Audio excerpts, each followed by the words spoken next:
am going to do a live with Bonnie, the A coach, and she just told me that it was 11:11 at her in her time zone.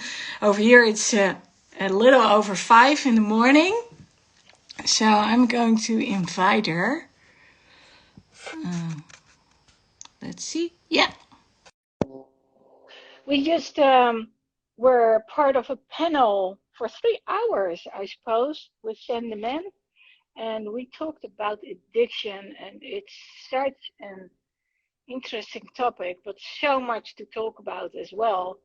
And I really felt like I needed to vent a little bit on the topic because so much was discussed, and you can only talk about um, so little in even what seems 3 hours. So that's why I wanted to talk about it because addiction is a very huge problem nowadays. And I suppose that's also a result of the time we actually live in. There's so much that's expected from us. There's so much stimuli around us, so much we are exposed to. Um, okay, Bonnie isn't there yet. We'll see when she comes on. Um, but it's we were talking about what comes first, whether it's something which is mentally, uh, so it's something in the brain, it's like chemically, is it surrounding circumstances? And one of the things I actually got to think about was boredom. Have you ever considered boredom as a source for addiction? Especially the young ones out there. I mean, I don't know how this else in the world, but here in the Netherlands, it's not that uncommon for the young ones who don't have anything to do to start drinking, binge drinking before they actually go out because it saves them money. And why do they binge drink? Because there's nothing else to do. So there's no distraction, there's no challenge, there's no fun, and well, that's, I believe that's a big problem. So but also we talked about celebrities. We talked about, for instance, Michael Jackson, but also the young ones out there. Zen mentioned Drew Barrymore too. And when you are exposed to the world of fame and the what we can consider would be a rush for most people, and then instead of um, being exposed to the normal things, but you are being exposed to Zen, to the rush. Well, that does something with a person, because what's your standard for There she is. I want to come by Zen? and say hi to you. But you're supposed to have dinner, Zen. I know, but I picked up my phone. I saw that you were live. I gotta go say hi to her real quick. Yeah, So I really need to talk about what you just discussed. I mean, the topic itself, it's it's so, deep. so immense. It's deep. I mean, we probably could have talked another 3 hours on. There's so much that we didn't even get to cover. Yeah. I mean, I think we barely scratched the surface because this is something that human beings have been living with forever and will always live with. It's always going to be there. And different people are going to experience different addictions, True. you know? And the one that you're going through or whoever's going through, that addiction is real to them. Oh, absolutely. And it's like you said, when people are, exposed at a young age to certain things like being on a stage or being in a movie, that their way of what normal is being on that high. And Totally then there are the different. young people out here who are totally not experiencing anything interesting. So I didn't talk about it, but the binge Yeah. drinking over here is a major problem. Well, that's been binge drinking has been huge the world over. But that's been, remember they did they did a movie back in the 90s or 80s that was very popular about binge drinking in Europe. I forget the name of it now. It was very popular back in the 90s. Well, imagine that it was popular back in the 90s, and here we are in Yeah, 2021, right. and the But young ones are over still here, binge drinking. yeah, but over here in America, on college campuses, they do binge drinking all the time. Yeah, but that's You know, where it starts, you know. in It Ireland. starts with the parents not either not knowing about Oh, it or I not know the taking movie. their I responsibility. know. And Ireland is known for being big drinkers. The Irish. It was called Train Spotting. Yeah. Train Spotting was a very popular movie, and it was about those guys drink. Yeah. Anyways, look, I better go. I just want to stop in and say hi. Your contribution to the show is amazing. It's unique. It's and again, and thank you for what you were saying earlier, because you and I, we're good, but someone could always misconstrue stuff. But that's okay too, because things now are not always going to be always understood the first time. But then you explain yourself later. But again, for me, my job is to create the platform so that everyone can have a voice. And if something is misunderstood or misspoken or misread, then we're all human. We get a chance to come back and say, you know what?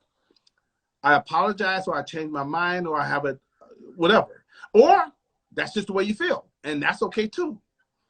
You know? Well, Like, that's what I love about the response videos. You know, there's so much that we get to discuss each time, and you give yeah, me so much input, and not just you, but also Bunny, Terry when he's around, you know, Mary, all of them. So, and I cannot go to sleep, oh you my know, God.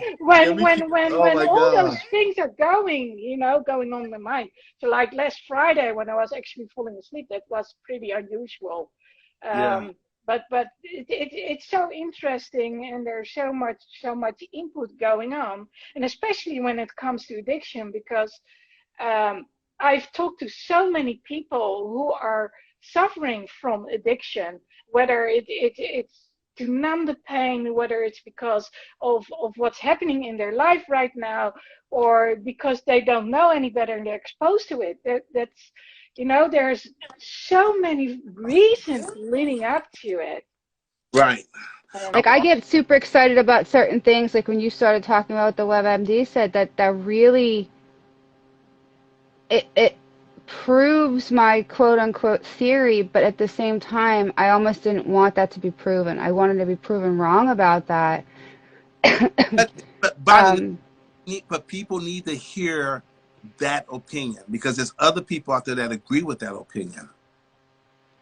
right, but I was really hoping that I wasn't going to find proof, especially on a site as big as WebMD, telling people that they can't cure depression.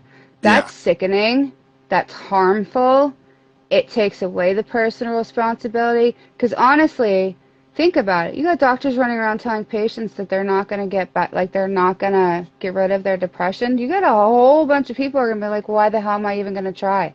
Right. yeah, that's If true. I can't do anything about this and I can't feel better, why Well, am I going to put any effort into it?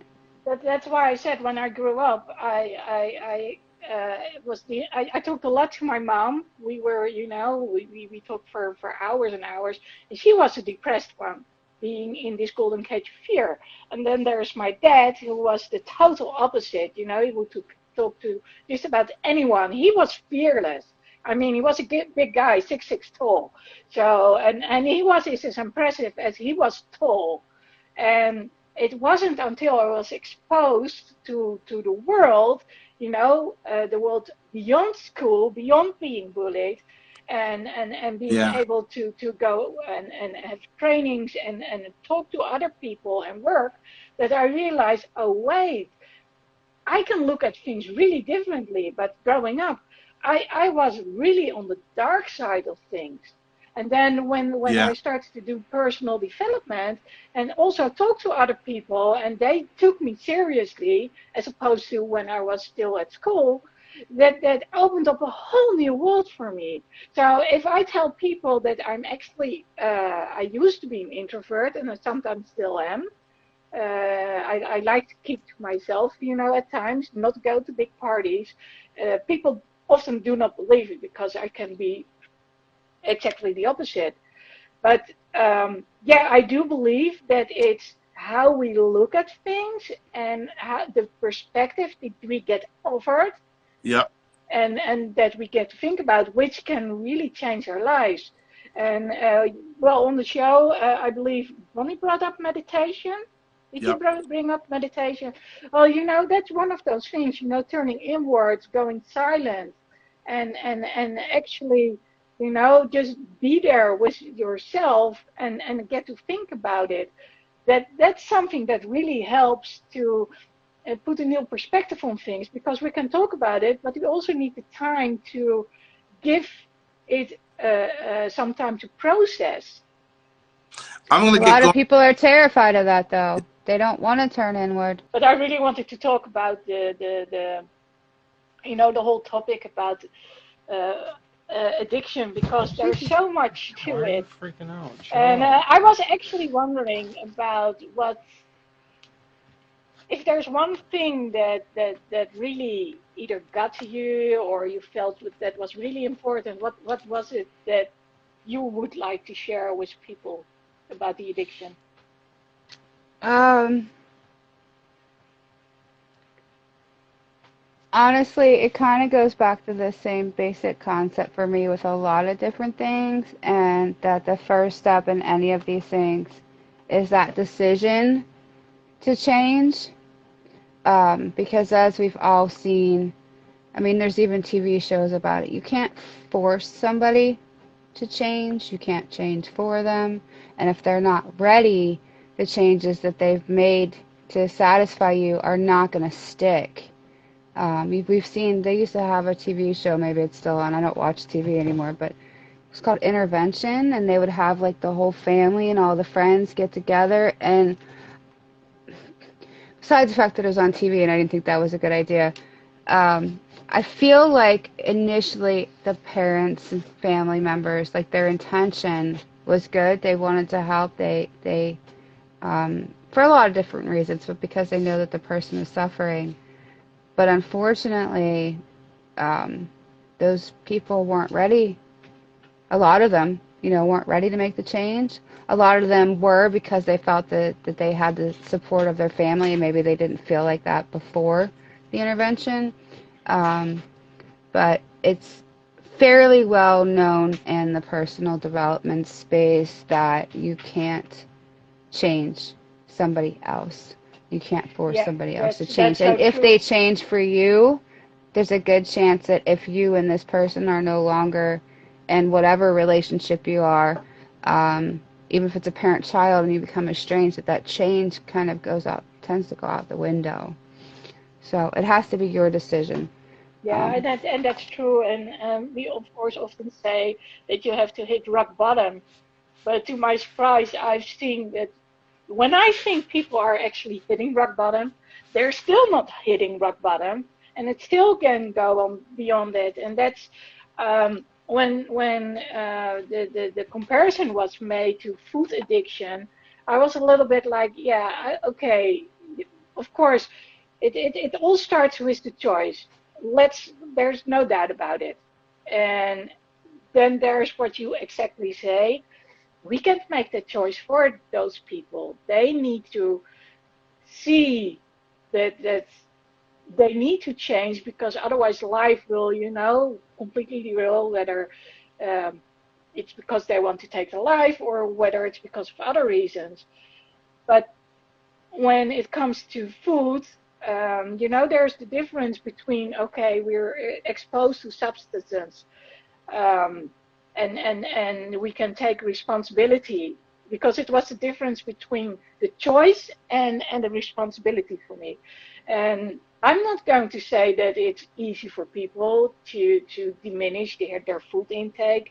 I mean, I'm a grazer, so if I'm really hungry, and the term hangry applies to me, I'll go like, zoop, zoop, zoop, and it can just be biscuits. It doesn't have to be much, but I'll just continue on until till the stomach says, okay, it's okay again, and that will be delayed. So I know better than that. I just don't get it in the house.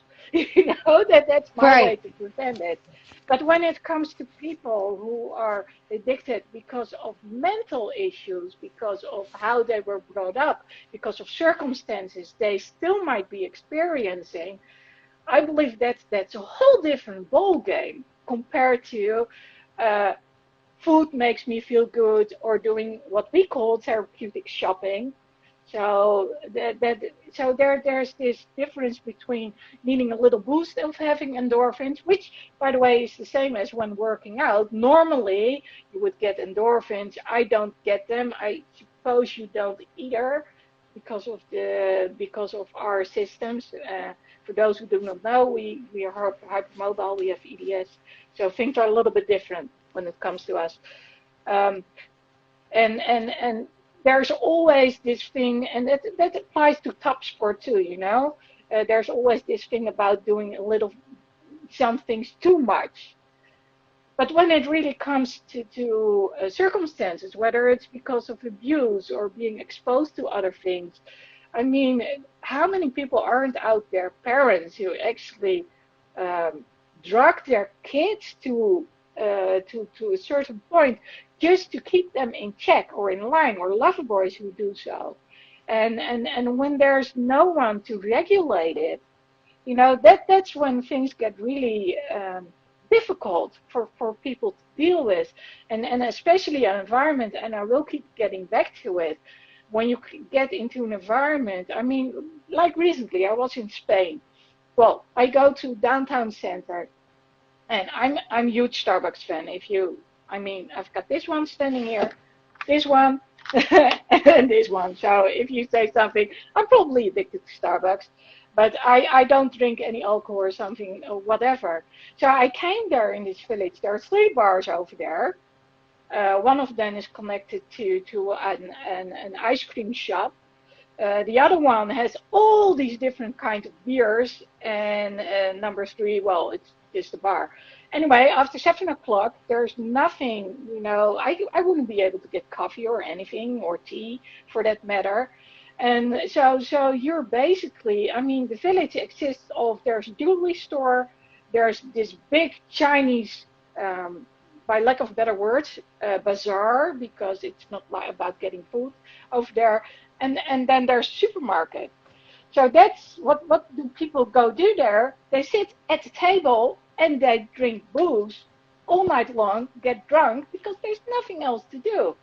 So and I felt like that the emphasis about the surroundings wasn't should have been more on it's the surroundings that support you or can actually drag you down.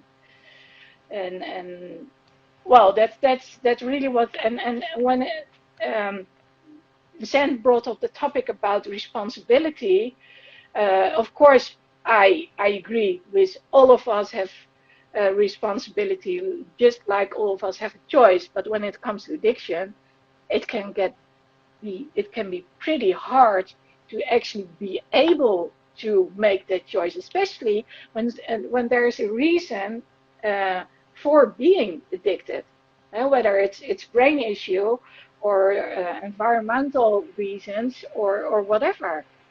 So yeah, so that's what I really needed to vent about. So that was a little bit. So I don't know, because I was wondering about how you were, when it came to choice and responsibility.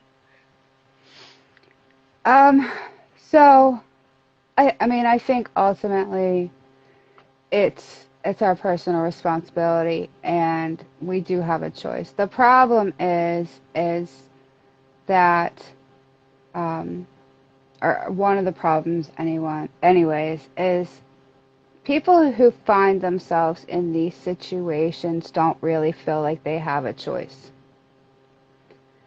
Um, and the whole idea of getting out of their environment, getting away from the people that are also that they're doing these things with. Um, a lot of them feel trapped. They don't know what to do, and unfortunately, um, even thinking about those kinds of things triggers the cycle of wanting to numb the feelings, and they go right back to the thing that works best for that they feel like, and um, or on the opposite of that, shopping addictions and I mean, I guess it's sort of like numbing, but it's like a distraction, right? It's a Yes. distraction from what's going on. Uh, so they're kind of ignoring the feelings, if you will, instead of numbing. Yeah. Well, And everything to not be aware of what's going on.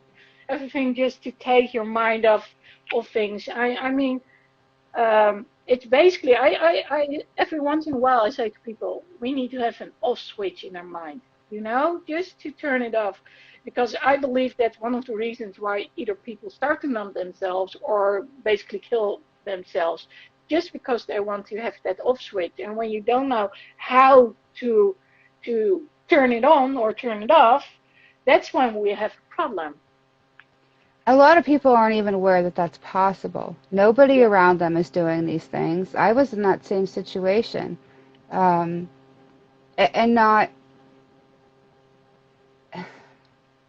I was in the situation that where people around me had mental illness, got sick. Nobody, just like it said on that WebMD thing, people don't get better from this. Doctors are telling me you don't get better from this. This is the best things you're going to get. And um,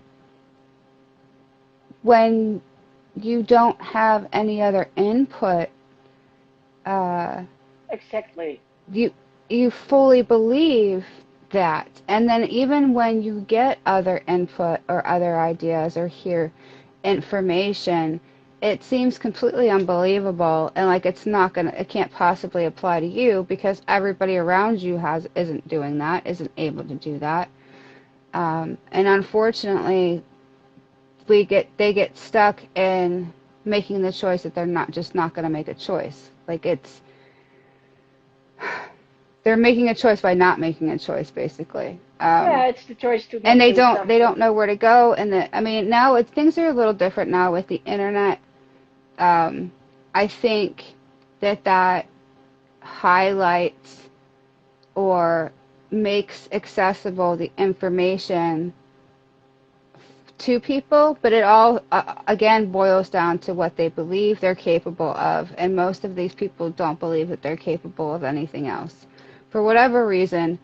Whether it was childhood trauma or stuff, parents that talked a certain way, or siblings, or a teacher that said something, or whatever the case was, they don't believe that they're worth changing and or that they can change it, that that's possible for them, that feeling better is possible for them, because they've probably never experienced that in their lives and never witnessed anybody else experience that either. So although I believe, yes, it's a personal responsibility, um, I understand how difficult it is to start to assume that responsibility, to take that back for yourself, especially if nobody around you is doing it. Well, that's it. It is like what you say, when you're fed certain information, you know there's more out there, that's when you can actually make a conscious choice, because that's what it's about. It's about basically about fear. Fear of the unknown, fear because you don't know any better. And when it comes to indoctrination and um, being basically conditioned to do certain things, which of course when we are a child is easily embedded in our minds. Well, try and change it, and you can only change it when people take the time and the effort to show you differently. And of course, then it's still, do you want to change? But yeah, it's very difficult to make a choice when you don't know there is a an actual other choice out there. So, and that's what, when I was in Spain, it really got to me. I was looking at it and I was like, whoa, and people consider it normal. And it's like I said, binge drinking over here, for the young people over here, simply because there's nothing to do. Yeah, it's the same thing. It's the way that, well, and also what I really believe is, when we were growing up, that was pre-technology, IT technology, I mean. So we grew up with playing outside with a phone, and hopefully you could call someone. There was no satellite television back then. I mean, it came into existence when I was growing up. I mean, internet, that was a whole different ballgame. But I always make the comparison that when I started working, there was still someone who brought the coffee and the tea at say 10:30 and at 3 o'clock. And there was this lady who would look at what we would have written down, and she would read the letters, and then she would mail them from us. And as to nowadays, we are required to do everything and anything. So it doesn't matter. We have to be good at so many things on so many levels. And then getting that input with the social media and whatever we see. And if we don't have someone to talk to, how do we put things in perspective? And honestly, that's one of the things I do like about homeschooling. We don't have it here in the Netherlands, but from what I have seen when it comes to homeschooling, and there's specifically one friend, she's called Jenna, and I've seen her do it. I've seen her talk to her son, and he's a wonderful kid. He's 21 by the way, so I can't say he's a kid anymore. but it's difficult in this time and age because I get the impression that a lot of young people actually need to raise themselves and educate themselves because the parents are just not around or not aware of what's going on and what they're watching and seeing. And personally, that's why I love one of those shows, One Chicago, which is about the Chicago Fire and Chicago PD, because it does get into addiction and adults getting addicted because of pain or injuries and how difficult it is to get away from it. But yeah, it's all about what are you exposed to and what are you being fed. And of course, there are also always the exceptions out there. I mean, I have been drinking it a little bit, but I never liked the taste of it. So when I had my first burnout, that's when I started drinking Baileys on the rocks. I couldn't fall asleep. You were talking about chaos earlier, and I had to put on the television, watch television, and get the Baileys. Then I would fall asleep, which is of course totally absurd. And nowadays, as a coach, I can say to people like, okay, when you're doing this, know what you are doing. And the fact that people are not uh, used to being silent or in silence, like you said, being used to a chaotic environment, that basically says a lot. And nowadays, I used to really need the loud music around me and also in the car. But nowadays, when I go and I put it on, I'll be a maniac on the road. So I don't do it. I know myself.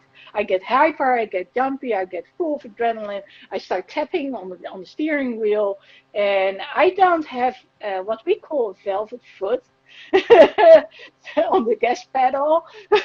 So, I might change in this person I do not want to be because I want to be Right. considerate of people and I want to be respectful on the road. But I do know that depending on what's happening, so not sure why I got there with the coronal.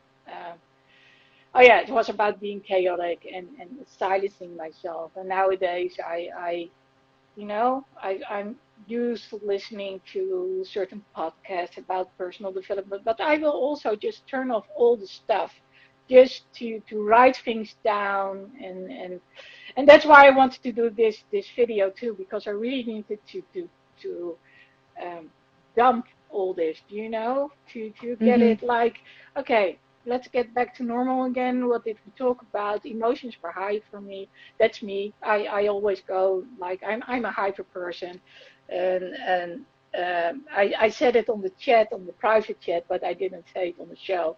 I'm one of those persons with ADHD. I've got this Mhm. huge age, as in I'm immensely hyper.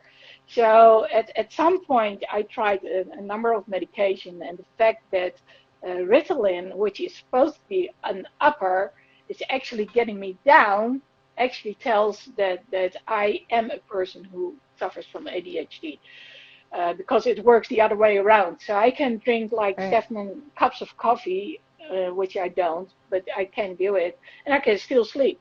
I can be at a festival, a metal festival. I can sit in broad daylight near a fence, and I can still fall asleep, which is my downfall too. Because at the end of the day, when the sun is shining, and I'm stuck in a traffic jam, I'll fall asleep behind the wheel. So then I need to park the car.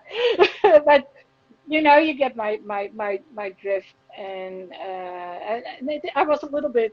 I would have liked to talk a little bit about that part as well, but yeah, everyone has different reactions to those chemicals. So, but the responsibility versus choice things that really got me a little bit triggered, because I know it's when we would say that it's easy.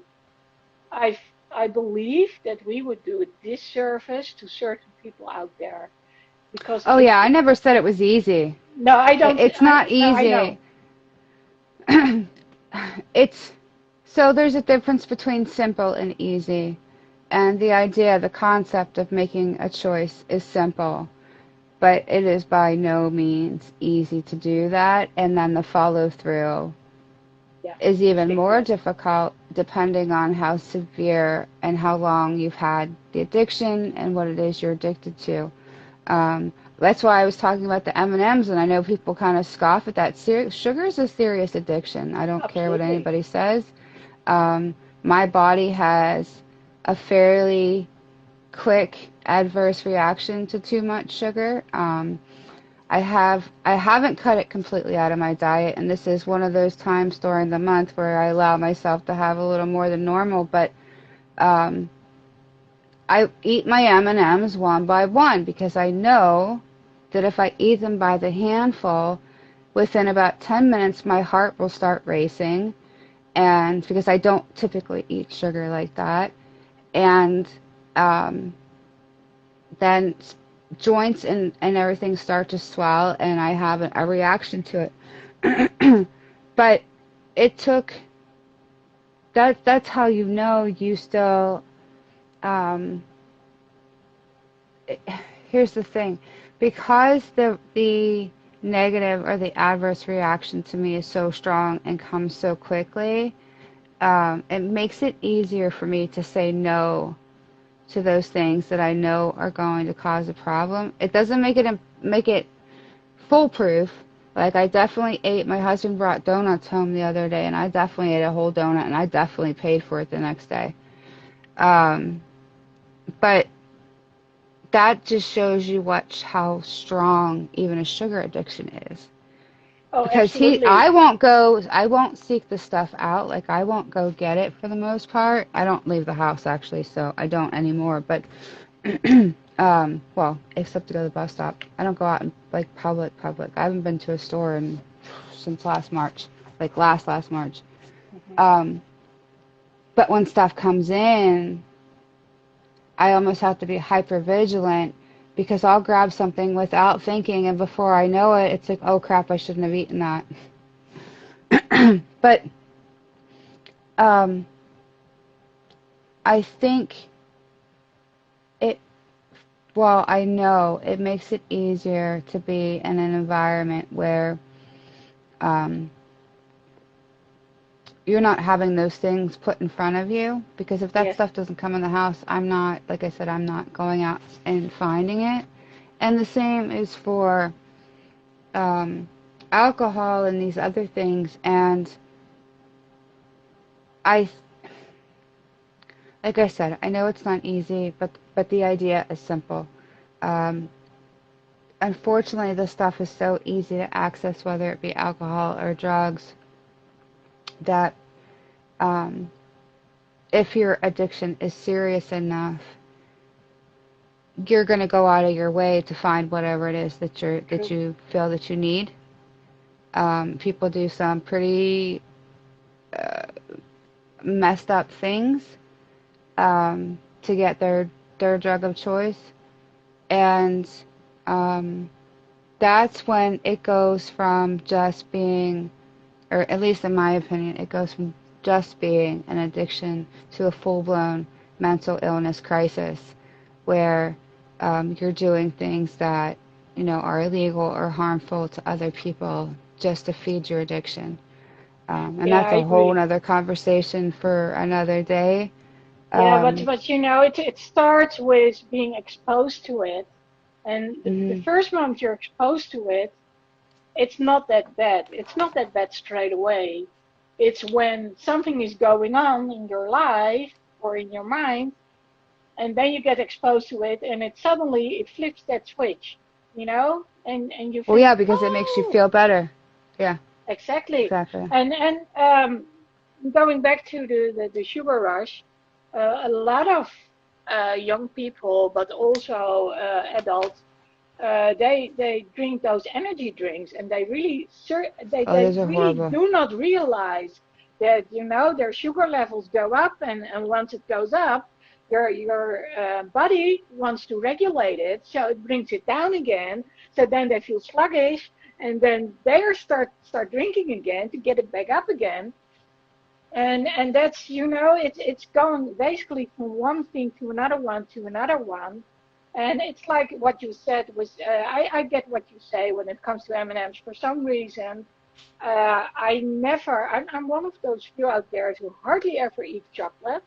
I just don't do it, and I don't want it. And if I see substances like candy, which is green or whatever it is, I'll stay away from it. And probably that's because uh, of the ADHD, which probably triggers it. So and part of me loves it when I'm really jumpy and when I'm really high on adrenaline because I'm in a rush, and part of me just hates it because when it comes to responsibility, it's very hard to keep myself in check, and that's why I Yeah. don't like it. And after that, I'm always tired. You can count on it. So yeah, I guess that's when someone is really past that stage and has realized what it does for him or her, calm them down, numb them. Yeah, then it gets hard to really quit doing it. And that's why I love the fact that over here you do not get treatment unless you also have a place to go to afterwards where they prevent you from getting the stuff, even if, and that's a big if, it really works. And because I've seen the opposite too, and that's really saddens me. And then there's always this thing about some people say you need to have people make a choice. So if you take away everything, then they can never make that conscious choice to say, okay, I'm exposed to it, but I'm not going to use it. You know, Right. find balance. Yes. Yeah. Yeah, exactly. Okay. Anyway, you were, I think you were sleepy, but Yeah, I I need to really, go to bed because I've got to yeah. get up So early I to get really there. appreciated that you came on here just to talk a little bit about it. I'm going to sleep too. So thank you for brainstorming with me a little bit, You're and welcome. have a good sleep Thank you. You too. I will see you, tomorrow. tomorrow, I Yeah, guess. yeah, for me later tonight. Yeah, that's tomorrow Later too. tonight. Okay. Okay. All right. I'll see you soon. Okay, bye Bye-bye. bye. Yeah, I just want to say a big thank you to everyone who watched. Again, this was about being part of the panel. Bonnie and I are part of the panel of ZantheMan's YouTube Live. He has all these different topics what he's talking about. But addiction, we talked about it for like 3 hours. And, you know, I've seen so much, I've talked to so many people. And um, yeah, all I want to say is if you think or you know you have an addiction and you know it when you need it nonstop or you grab for it whenever something really emotional has happened, and then I'm not talking about, uh, you know, getting something sweet just for a second. But I'm talking about popping up one beer can after another, or keep eating food. You know, it's the constant repetition. Then you know that something is not right when you feel that need to numb yourself to turn that switch off.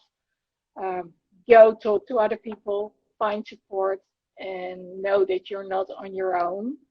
And um, you know, you can always hit me up and we can always do a live, or you can send me a DM because I want you to know you're not on your own out there. So it's 6 in the morning here. So I'm going to wave goodbye before there's light here again, and I'll talk again soon.